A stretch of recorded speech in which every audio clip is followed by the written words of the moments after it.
Hello friends, food recipe YouTube channel ಸ್ವಾಗತ. ಬನ್ನಿ friends, ಇವತ್ತು ನಾವು ಜೋಳದ ರೊಟ್ಟಿ ಮಾಡ್ತಾಯಿದ್ದೀವಿ ನಮ್ಮ ಮನೆಯಲ್ಲಿ. ಇವತ್ತು ಜೋಳದ ರೊಟ್ಟಿ ಮಾಡೋದನ್ನೇ ಒಂದು ವಿಡಿಯೋ ಮಾಡೋಣ ಅಂತ ಬಂದಿದೆ. ಇವತ್ತು ನೋಡಿ, ನಮ್ಮ ಮನೆಯವರು ಫುಲ್ ರೊಟ್ಟಿ ಹಿಟ್ಟಲ್ಲಿ ಒಂದು ಸ್ವಲ್ಪ ಬಿಸಿ ನೀರು ಕಾಯಿಸ್ಕೊಂಡು ಅದರಲ್ಲಿ ಒಂದು ಸ್ವಲ್ಪ ತಣ್ಣೀರು ಹಾಕಿ ಆಮೇಲೆ ಚೆನ್ನಾಗಿ ನಾದ್ಬಿಟ್ಟು ಒಂದು ಸೈಡಲ್ಲಿ ಇಟ್ಕೊಂಡ್ಬಿಡ್ಬೇಕು. ಒಂದು 10-15 ರೊಟ್ಟಿ, ಚಿಕ್ಕ ಚಿಕ್ಕ ರೊಟ್ಟಿ ಆಗೋ ಥರ ಕಲಿಸ್ಕೊಂಡು ಸೈಡಲ್ಲಿ ಇಟ್ಟಿದ್ದಾರೆ. ಇವಾಗ ತಟ್ತಾ ಇದ್ದಾರೆ. ಇವತ್ತು ಏನು ವೀಡಿಯೋ ಮಾಡೋಕ್ಕೆ ಯಾವುದೂ ಇದು ಇರಲಿಲ್ಲ.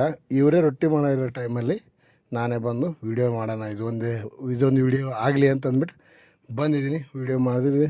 ಆಮೇಲೆ ಅವ್ರು ರೊಟ್ಟಿ ರೆಡಿ ಮಾಡ್ತಾಯಿದ್ದಾರೆ. ಈಗ ಹಂಚ ಮೇಲೆ ಹಾಕಿದ್ರು ಚೆನ್ನಾಗಿ ಸುಟ್ಬಿಡ್ತಾರೆ. ಹಂಗೆ ಈ ವಿಡಿಯೋ ಇಷ್ಟ ಆದಲ್ಲಿ ಲೈಕ್ ಮಾಡಿರಿ, ಸಬ್ಸ್ಕ್ರೈಬ್ ಮಾಡಿರಿ. ಸಬ್ಸ್ಕ್ರೈಬ್ ಯಾರೂ ಮಾಡತ್ತಿಲ್ಲ, ಸಬ್ಸ್ಕ್ರೈಬ್ ಮಾಡಿರಿ. ನೋಡಿ, ನೀಟಾಗಿ ಎತ್ತಬೇಕಿಲ್ಲ, ಕೈ ಚಿಟ್ಟನ್ನು ಸುಟ್ಟೋಗುತ್ತೆ, ಚಿಟಕ್ಕನ್ನು ಸುಟ್ಟುತ್ತೆ. ನಿಧಾನ ಎತ್ತಬೇಕು.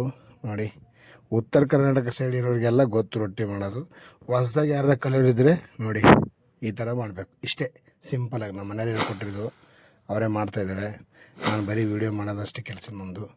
ಒಂದೊಂದಾಗಿ ನೋಡಿ, ಒಂದು 7-8 ರೊಟ್ಟಿ ಮಾಡಿದರೆ ಈಗ ಅದ್ರ ಜೊತೆ